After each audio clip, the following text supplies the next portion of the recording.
So here we go, custom design. Forget about the stuff, but you can go to your fonts and you can change your fonts around a little bit. Okay, so say you want something fancy for your theme font. Okay, you see my name now has changed to that fancy one. Okay, that's because it's the site title. Okay, so my headings, which I believe are these ones here. Let's say I want something, they look kind of similar, don't they? There's nothing, we'll go for that one.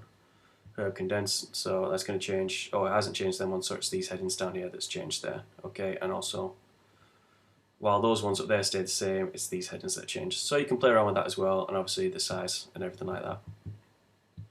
And as you can see, as I'm doing that, it's changing that. So there's a lot you can play around with in those terms as well. Menus.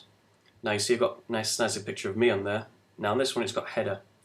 If you noticed on the on that other one it didn't actually have header. That's because different themes have different options onto it. This one has a header, it allows you to put a picture there. That other theme that we chose for Happy Dog doesn't have that option. So you want to change, if you've got one there that's got a header and allows you to put a picture on it, then you can click on header there. Okay, and everything will be self-explanatory from that. Choose file, upload it, blah blah blah.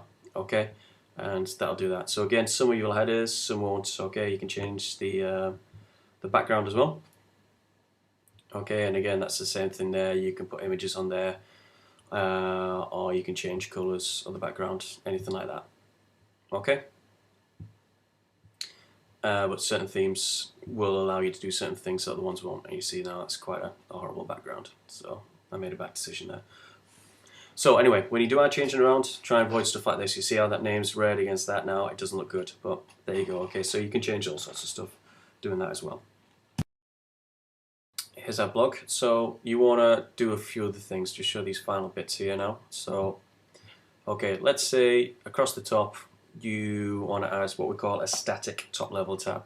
So that means if you're on the top here, when you hit that, okay, it's going to go to a static thing. It's not going to go to anything like that. It's just a heading, and that's all you're using it for, just in case somebody misclicks or anything like that. Okay, so quite simple on that one. We just go to here, put a hashtag. If you're using a Mac like I am, that's Alt and 3, and that give you a hashtag. Okay, let's call this info. Okay, we add it to menu, and that adds across the menu there. And you see now that's called custom. Okay, so we give it a hashtag over here, give it a name, and now that's labeled as custom. Okay, so if we save that, as always, made a change, go to save it. We go across here. There's info. Now when I click on that, it doesn't go anywhere, does it? See, we're still on the about page. Okay. So same if I went onto posts, there's all my posts, I click on info, stay in there, you notice there's a little hash, okay, and that just means it's essentially a dead button. It's a static top level tab, okay, so it doesn't do anything now. Alright, so that's that. What else? What if you want to create a tab that just goes straight to a link? Okay, so let's say you're trying to show off your video. So you can add a URL here. Let's go to this one here, Tenacious D. I love Tenacious D. Alright, I'm going to copy the URL. This could be your YouTube video on here, naturally, as I hope it would be. Okay.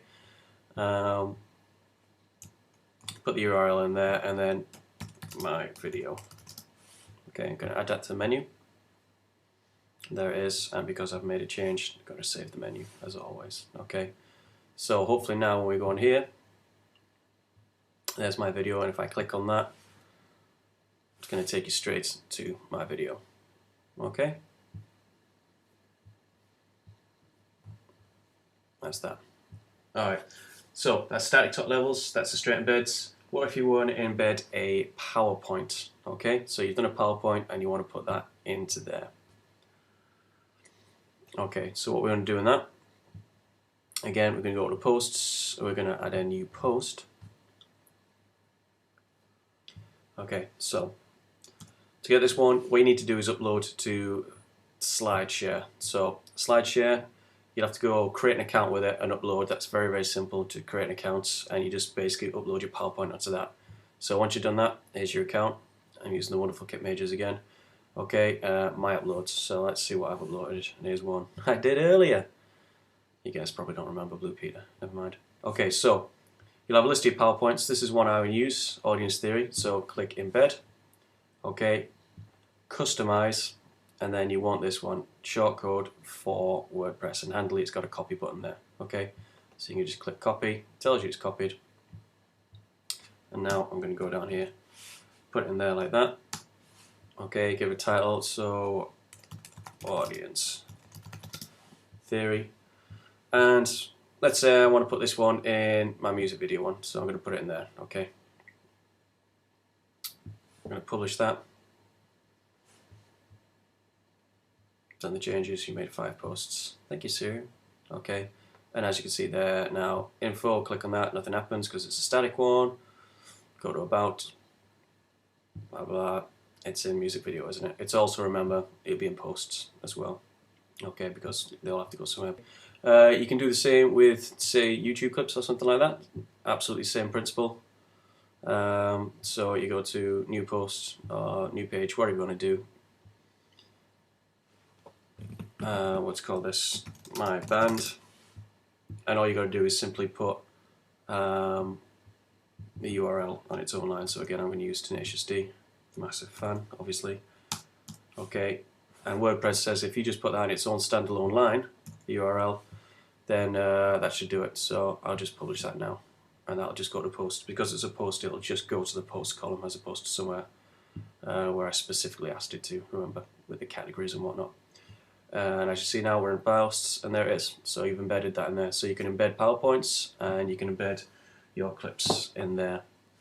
One final thing here is hyperlinks. I'm going to show you this. Okay, so hyperlinking. So let's go to a new post.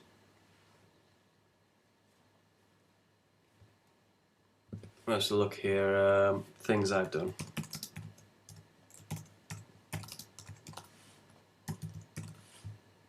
So let's say you're doing an evaluation, okay, and you're talking about your music video and how you used examples, or you researched examples from contemporary videos. So I looked at videos like this, okay. So what you do is that, highlight what you want to hyperlink, okay, so this, I want to hyperlink that, there's a little hyperlink button there. I'm going to click on that, and again, I'm going to put my URL into there, okay. That would hyperlink out now to the Tenacious D video. But what I want to do, actually, say you had some of your own work in there and you want to hyperlink to that. So you want something that's, you want to hyperlink to something that's already on your blog site, not on YouTube or anything like that, but you want to hyperlink to something on your blog site. You can do that. You can put in search terms here. Okay, here's a list of stuff. So I'm going to put my band in here instead. Okay, by clicking on that, or audience theory, whatever I want to do, you see what it's doing there? It's putting its own URL in there. So let's do to my band. Alright, I'm going to add that link. Let's publish it.